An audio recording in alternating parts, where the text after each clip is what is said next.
The new Mercedes EQS has been revealed.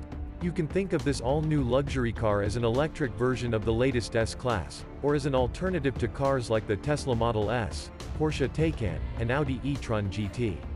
Read on for full details. New Mercedes EQS design. The Mercedes EQS looks very different from the other Mercedes sedans on sale. Rather than the long flat bonnet and rounded roofline like the S-Class, the whole car looks like one big curve, especially from the sides, and the pop-out door handles really add to this refined look. Up front, the EQS doesn't have the big chrome grille like most Mercedes sedans. Instead, it gets blank trim pieces like the EQC and EQA electric cars. The full-width daytime running lights look like the ones on those cars too, and the intakes on the front bumper are very similar to those on the S-Class. At the rear, the brake lights stretch the entire width of the car, like a Porsche Taycan or an Audi e-tron GT.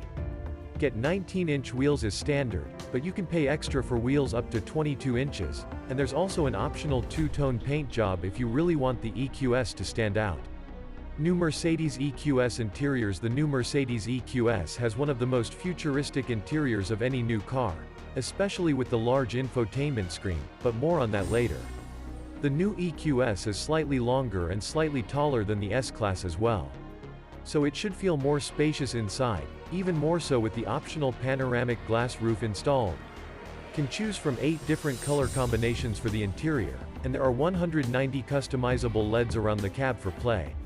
There's a wide selection of different materials as well, including some backlit glossy plastic and unvarnished wood that looks like it was taken from a luxury yacht. There are also 2 different steering wheel designs, depending on whether you get a standard EQS or AMG line car. You can get several different seat designs with up to 10 different massage programs to help you relax, and there's an optional Premium Plus package that features an automatic door that opens when you walk into the car, and closes when you press the brake. Looks like Jeeves could take some time off. New Mercedes EQS Hyperscreen Infotainment. The EQS gets this S-Class inspired infotainment system as standard. The EQS comes with the same infotainment system as the new S-Class as standard, so it gets a 12-inch driver's screen and a 13-inch portrait touchscreen. However, the big news for the new EQS is that you can also pay extra for the new Hyperscreen infotainment system. This extensive Hyperscreen system costs extra. This sounds like something Darth Vader would use to watch footy, but it's actually a large piece of glass with 3 built-in screens. The driver gets a 12-inch screen to himself, there's a large 18-inch touchscreen in the middle, and a front seat passenger also got a 12-inch screen.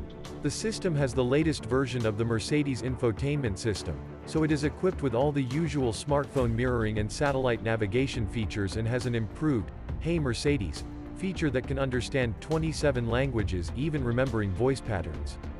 Passengers also get their own 12-inch touchscreen. Another cool feature is the new facial recognition system that tells who's driving and loads personal settings automatically. It can also detect if it's trying to see a passenger's display, and automatically dim it to make it less distracting. Speaking of passenger displays, you can also get the EQS with a pair of 12-inch screens on the back, just like in the S-Class. So no one should feel left out.